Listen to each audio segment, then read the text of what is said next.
Online induction and orientation program conducted by Teaching Learning Center, Ramanujan College. The topic for the day is Roles and Responsibilities of a Teacher in the Institutes of Higher Education. I'm Dr. Shruti Jain and hope all of you are good. To be honest, meeting like this today on this platform makes me sure that we are not living anything less than history. A couple of years back, who could have ever imagined that we would be meeting on this platform to discuss the transformed roles and responsibilities of ours, as in we teachers? So, be it because of the unforeseen or challenging circumstances created by pandemic COVID-19, or because of the massive revolutions in information or technology, or because of the world going truly global, we cannot deny the fact that the educational environment is transcending its boundaries of conference halls and classrooms and extending itself into our homes and world around us. There is a shift from standardized learning to a lifelong learning, which will help students in both academic success as well as in making world a better place. This shift has also prompted us teachers to view the different facets of our job that range from relationship to students and colleagues, curriculum, syllabus, learning outcomes, methodologies, pedagogies, channels of discussions, tools and techniques. In short, we need to reconsider and restructure the art and science of learning vis-a-vis our roles and responsibilities in this ever-changing and fast-evolving postmodern world. So with today's session, let us try to rethink and redesign these roles and responsibilities of ours and empower the teaching learning process with new ideas, meanings, and tools. Today's discussion is divided into 4 sessions. In this session, we will be discussing the academic roles and responsibilities of a teacher. But before we start discussing them, let us take a look at the different classroom structures that have been a part of our history and also trace the gradual transformation of the institutions of higher education. If we begin talking about the modern-day Indian institutes of higher education, then they have their roots in the British colonial rule. Around 1780s, the East India Company had set up the first institution of higher education in Calcutta. So let us go to the medieval universities of Britain itself. They were something like this. Along with this picture, if I refer to the Indian Vedic education, religious lectures, or preachings of Kautilya's Arthashastra, we can say that there were only few books and students, and the seat of the teacher, along with these few books, were the only source of information and education. With the advent of printing press in 15th century, there was an increase in the number of books and consequently the students. The libraries were also helping people gain access to information. One could go to libraries and read. However, the accessibility was not easy for everyone, be it in terms of time or reachability. Also, each and every library could not have all the published and printed books. In India, the first of higher education institutes was set up by the Britishers, where missionaries were making the students cram up the British cultural values. From 1935, Indianization of education started, and by 1960s and 70s, as countries were coming out of the clutches of colonial power, expansion of universities began worldwide. For years after that, teaching was majorly a mixture of information dispensing and spotting and preparing academically inclined students for the suitable jobs waiting out for them in the socio-commercial world. Teachers taught a fixed syllabus through standardized lessons year after year, and students sitting on the desks dutifully recorded what they heard. But today, in the ever-evolving world where technology is influencing and changing every aspect of our society, where there is an intricate relationship between the local and the global, and when unforeseen and unprecedented circumstances like COVID-19 have been impacting the humankind, the academic community will have to shift from the teaching culture to a learning culture, which can empower students to be the catalyst of change that they want to live, and celebrate the unique human ability to endow life and world with beauty and meanings against all odds. The good is that the education system has somewhere already started working towards these changes. For instance, through the innovative application of technology via this induction program, we have turned the current challenge of disruption and discontinuity posed by COVID-19 to our advantage by engaging with fraternity in meaningful and productive discussions. Another example is the way academic community adopted the distinctive need for e-learning and continued the teaching learning process over remote and digital platforms this year. Even when there are no regular classrooms and examinations, evaluation patterns have changed. We are all sailing through it bravely, and I am hopeful this year will not be remembered as the year of loss in education system, but as the year where significant changes happened in the teaching learning process. However, we still need to redefine many other components of education system to be empowered for restructuring the learning process that can lead to holistic learning outcomes for our students, ensuring both their academic success and overall well-being. For instance, the understanding of time has to transcend its conventional measurement of minutes and hours. In context to the modern-day teaching learning process, time cannot be any more measured in terms of hours and days spent in covering a particular part of the syllabus, or in terms of bell ringing at the start and end of a class. Rather, it has to be defined in terms of those episodes and moments of experiences where a student undergoes a transition or change meant for the betterment of his or her own self and society. In other words, time now has to be understood in terms of a symbolic journey through which a student tries to self-reflect and discover his or her own interest or inner calling. This journey or process of evolvement, where a student gradually discovers and understands his or her own individual self and interest and their relation to the wider world, is in fact the beginning of real education. And teachers' new role is to be a catalyst to this journey.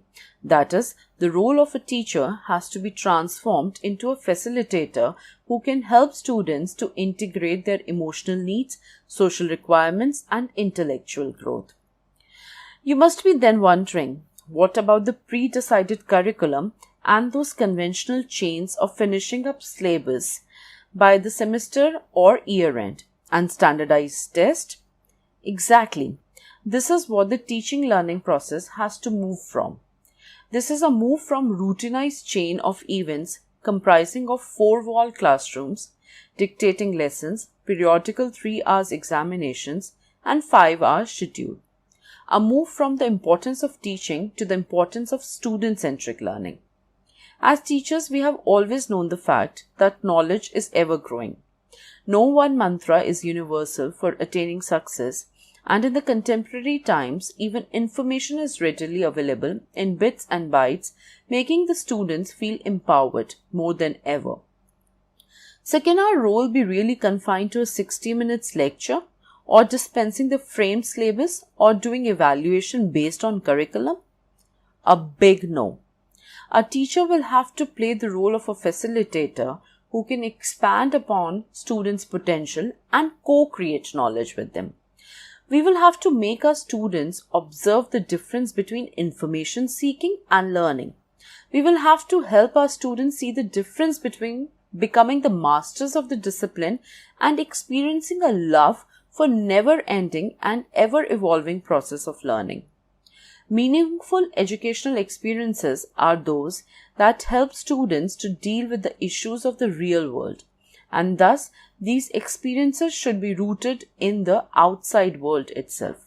However, as the outside world is fast changing, no fixed ways, mediums, instructions, and cramming can alone keep students equipped with survival skills needed both at personal and professional level. So, the new role of a teacher is to make students learn and participate in the creation and extension of new horizons of knowledge. To understand it further, let's do an exercise. Have a look at the coming picture and try to remember it.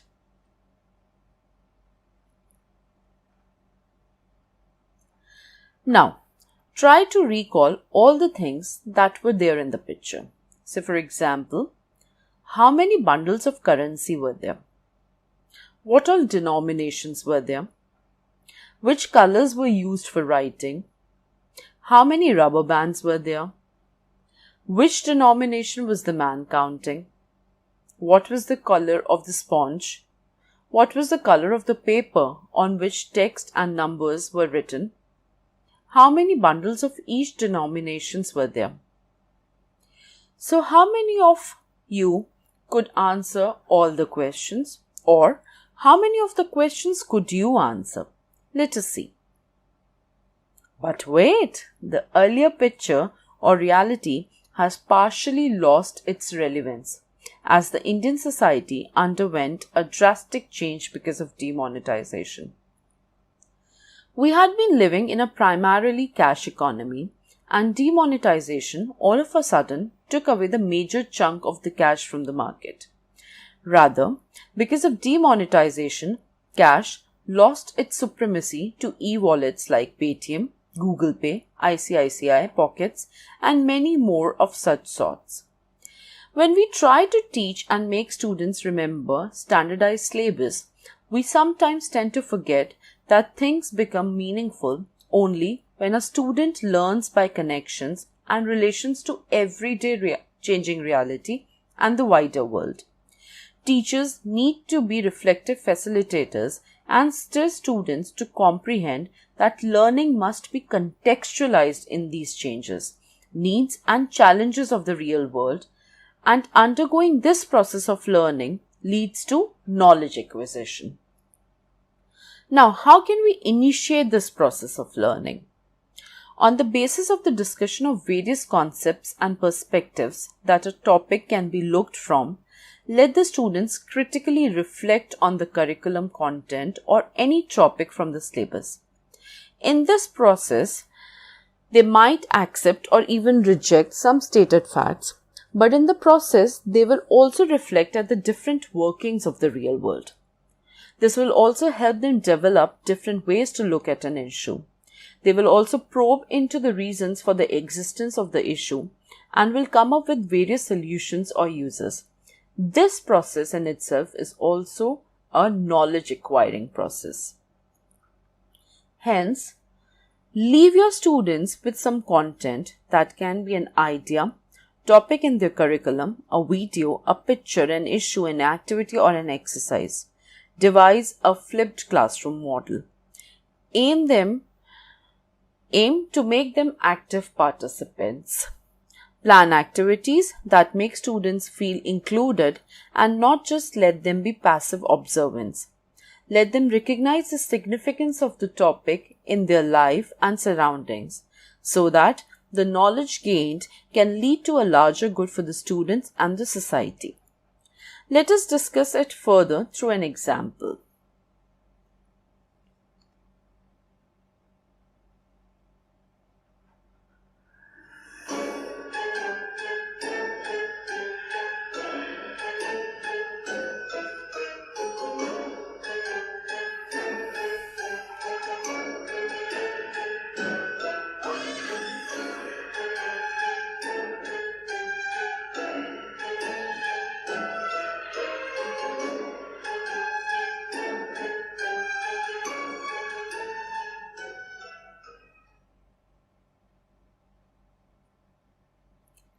We all will agree that a stark gender divide exists in our society. Through different stages in our life, we have learned that one is born a biological male or female, but becomes a man or a woman through an elaborate system of cultural learning. My friend's 3-year-old child, even when is not taught, can yet recognize and says that Papa goes to work and cooking is done by Mama. Notions of masculinity and femininity are so subtly integrated in our nurturing that we don't even realize that how well we are developed according to the expected patriarchal patterns. Socialization of roles begin at a very early age. Girls are gifted pink and are expected to play with dolls, and boys are given blue and mechanical toys. Nonetheless, even if you call it a traditionalist view, the modern view of women's world has also not changed much, as a working woman is in a double bind. She has to function equally well as a wife and a mother and as a professional career woman also. And if she fails, she is subjected to criticism and guilt for failure in her domestic duties. Her professional commitment and capabilities are immediately put under the scanner. So what is the solution? Let the students find it. But first, let them recognize and realize the limitations, drawbacks, and wrongs of the different gender-specific social behaviors and roles through a movie, short story, or an advertisement.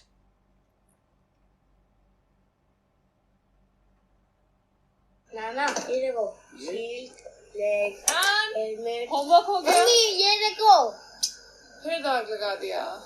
पापा ये लीजिए आपके घर जाने की ticket. Hello yeah I am just going to send you the email in 5 minutes. Yeah give me 5 minutes I am working on the present. मेरी छोटी सी गुड़िया कितनी बड़ी हो गई, घर घर खेलती थी, अब घर संभालती है, ऑफिस संभालती है। I am so proud and I am so sorry. Sorry कि ये सब तुम्हें अकेले करना पड़ रहा है। सॉरी कि जब तुम घर घर खेलती थी तो मैंने तुम्हें रोका नहीं। ये नहीं कहा कि ये सिर्फ तुम्हारा काम नहीं है, तुम्हारे हस्बैंड का भी है, पर कहता भी कैसे है। और मेरी ग्रीन शर्ट धो देना। मैंने भी तो कभी तुम्हारी मम्मी की हेल्प नहीं की, और तुमने जो देखा वही सीखा। तुम्हारे हस्बैंड ने भी बचपन में यही देखा होगा। घर घर खेलते वक्त वो टीवी देखने की या न्यूज़पेपर पढ़ने की एक्टिंग करता होगा, और तुम जैसी कोई छोटी सी लड़की चाय बनाने की एक्टिंग करती होगी। उसके डैड की तरफ से सॉरी, तुम्हारे डैड की तरफ से सॉरी, और हर उस डैड की तरफ से सॉरी जिसने कई कई सालों से एक गलत एग्जाम्पल सेट किया।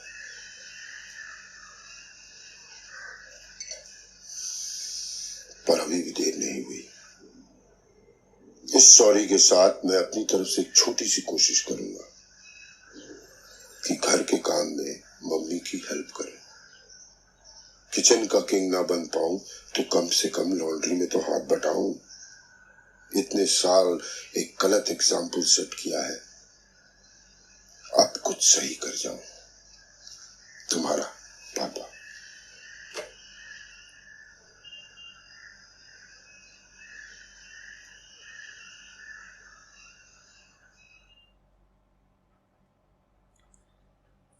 Seeing the woman in double bind of home along with the child and job, the students, like the father in the advertisement, will also find a way to break the gender divide and fixed roles attached to different genders. It is easier to make students understand the content if we engage them with the real world situations. Now next, as learning is a process that is dependent on a lot of factors like constantly changing socio-cultural, environmental, political and economic realities, let your students also realize that knowledge also keeps evolving with changing realities. Students need to gradually understand that knowledge is not a fixed thing, but a chain of creative, thoughtful, pragmatic and reflective learnings which settle down like a value addition in the mind of the learner. In order to be called knowledge, it has to have the power to transform individual to adapt and reconstruct better living and working conditions. For example, humans have always been influenced intensely by nature cycles, including phases of moon, cycles of seasons, and other circadian rhythms. However, in the modern globalized world, we lost touch with nature, especially in urban spaces. With the coming of multinational world, our joint family system shifted to nuclear family. We moved from houses with courtyards having tulsi, people and neem trees into small apartment buildings where even a flower remained invisible. Our contact with nature became obsolete. Not seeing a flower, a tree, or a river, or a pond beeped like a false alarm to our psyche. It somewhere fed our ego with more authority. We felt we were the only powerful creatures in the existence. This led to the adding up of negative aspects in our being, like more anger, more stress, more violence, less humility, and a big ego. We forgot that nature nourished our being. Life is about joy of sharing with other humans the wonder of existence that is unfolding around us through nature, and knowledge is to create and experience a sense of wonder to the miracle this creation is. Today, with COVID-19 hitting the life hard, we gradually learned the importance and necessity of a connection and a right bond with nature, co-beings, and with our own deeper selves. This new value addition of the importance of nature and bonds is helping us to strike a new work-life balance and relationship equations with our colleagues and students. Learning in relation to the world we live in not only contributes to academic development but also enhances social emotional development, that is, emotions like empathy, reality like diversity, and skills like relationship building also get strengthened. Therefore, rather than imparting something to the students that is already laid, facilitate the spark to learn, unlearn, and relearn. Let them co-create knowledge. Once this happens, they will have an eternal commitment to the learning process. A simple exercise as an example. Form a group of 5. Let them brainstorm on the importance of protecting trees on the basis of the story or movie that the students have already seen, and then ask the students to collaborate and write a paragraph on the need or responsibility to save trees and thus consequently protect and conserve the environment. Also ask the students to present it in the class.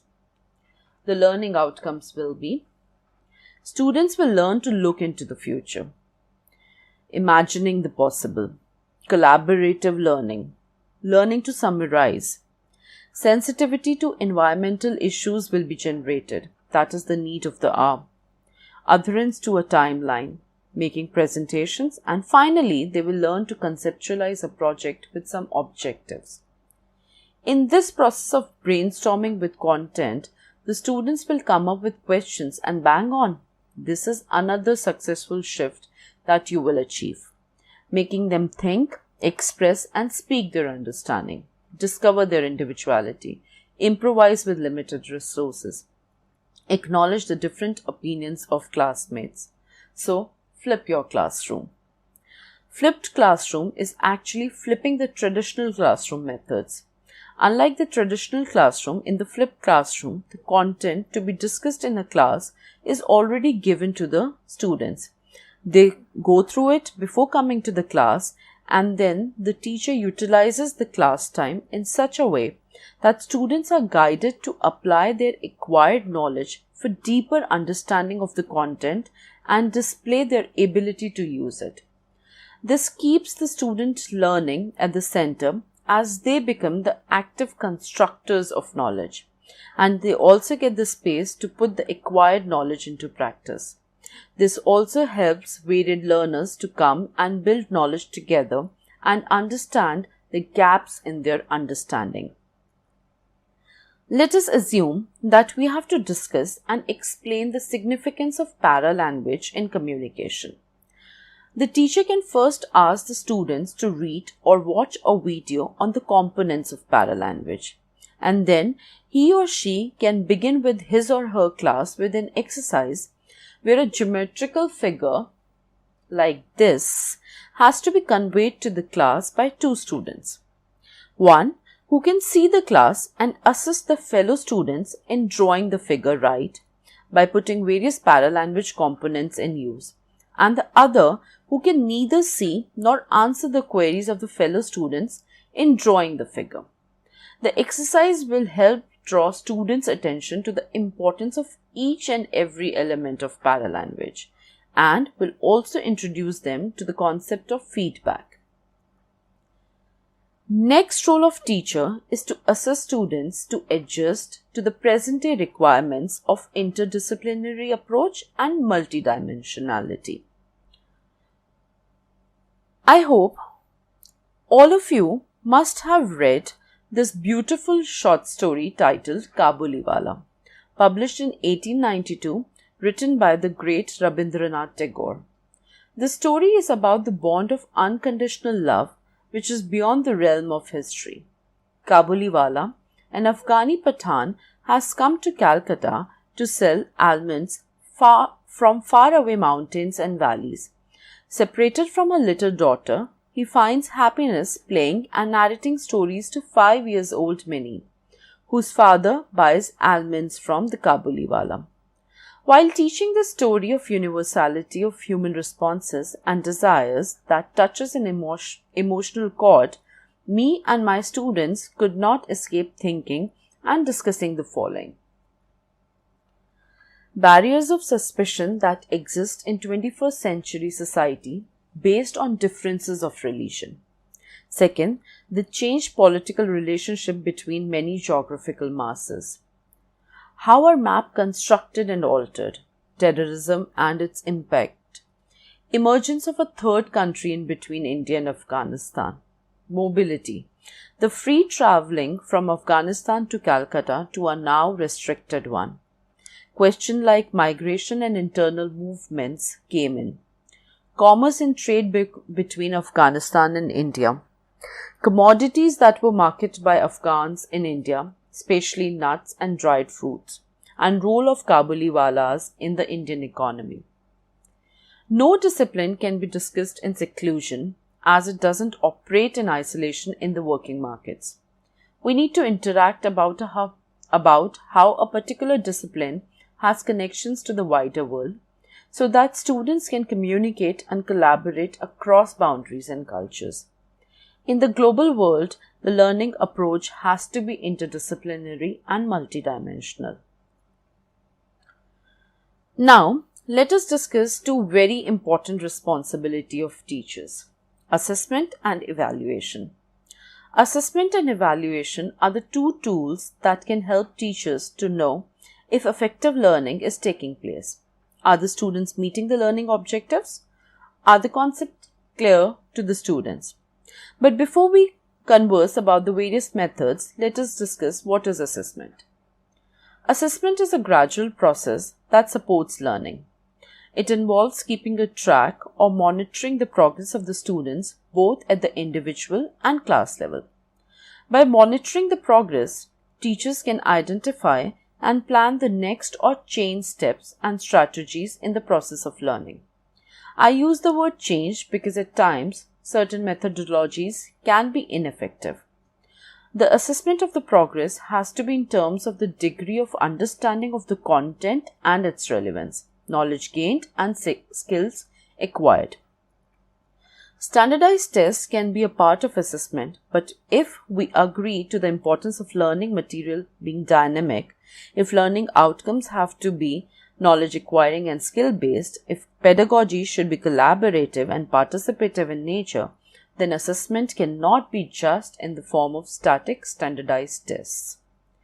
Teachers can experiment with new assessment reforms like real-life research projects, presentation based on on-field research, case studies, objective or multiple choice questions, or 1-minute papers. The first three will also help to build the researcher skills of the students. Students will learn to invent creative ways to problem solving, will also know how to work in collaboration along with strengthening of the critical thinking and analytical reasoning. Next comes how to evaluate. Usually, we choose to evaluate through a common scale on which we mark students in form of numbers or grades symbolizing their performance from satisfactory to excellent. Doing so, we sometimes choose to evaluate a student in terms of comparison with the classmates or sometimes on the basis of students' linear progress. Nonetheless, evaluation need not be always periodic. Teachers can evaluate students in terms of day-to-day learning, that is, on the basis of what they write, speak, and present during activities, presentations, and discussions. As teachers, you can also keep the record of learning experience through technology, that is, in the form of a photo or even better, an audio or audio-video clip. The time-to-time assessment and evaluation will help both students and the teacher to take the required steps to augment the learning process. In the end of this session, I will say, help your students to see varied perspectives.